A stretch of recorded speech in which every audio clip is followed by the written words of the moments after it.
Hello everyone, आज हम बात करेंगे जीसस की लाइफ के एक बहुत ही कमाल के मोमेंट के बारे में, तूफान को शांत करने का चमत्कार। जरा सोचो, शाम का वक्त था और जीसस अपने डिसाइपल्स के साथ झील के दूसरी तरफ जाने का डिसाइड करते हैं। सब लोग बोट में चार्ज गए और चल दिए। जैसे ही वो लोग सेलिंग कर रहे थे, अचानक एक जोरदार तूफान आया।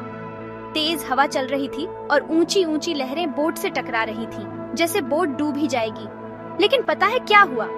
जीसस बोट के पीछे आराम से सो रहे थे। उनका सर एक तकिए पर था। डिसाइपल्स बहुत डर गए थे। घबराकर उन्होंने उन्हें जगाया और कहा, टीचर, क्या आपको परवाह नहीं है कि हम डूब जाएंगे? जरा उस कैओस, उस डर और उस बेबसी को इमेजिन करो। फिर जीसस खड़े हुए और हवा को डांटा और लहरों से कहा, चुप, शांत हो जाओ। तुरंत ही हवा बंद हो गई और सब कुछ बिल्कुल शांत हो गया। फिर उन्होंने अपने डिसाइपल्स की तरफ देखा और पूछा, तुम इतना क्यों डर रहे हो? क्या तुम्हें अभी भी विश्वास नहीं है? वो लोग हैरान थे और एक दूसरे से कहने लगे, ये कौन है?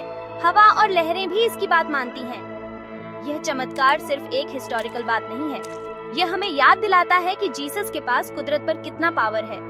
यह उनकी असली पहचान बताता है कि वो गॉड के बेटे हैं जिनके पास कुदरत पर कंट्रोल है। जरा सोचो, हमारी जिंदगी में भी हम तूफानों का सामना करते हैं, चैलेंजेस, डर और अनिश्चितताएं। लेकिन जैसे जीसस ने अपने डिसाइपल्स के लिए तूफान को शांत किया, वैसे ही वो हमारी कैओटिक जिंदगी में भी शांति ला सकते हैं। हमें बस विश्वास की जरूरत है। तो अगली बार जब आप जिंदगी के तूफानों में फंस जाएं, तो इस कहानी को याद रखना और विश्वास रखना कि जीसस के पास किसी भी तूफान को शांत करने की ताकत है।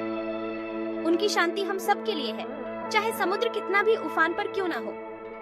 देखने के लिए धन्यवाद, और अगर यह मैसेज आपके दिल को छू गया तो लाइक, सब्सक्राइब और शेयर करना न भूलें। अगली बार तक खुश रहें और अपना विश्वास बनाए रखें।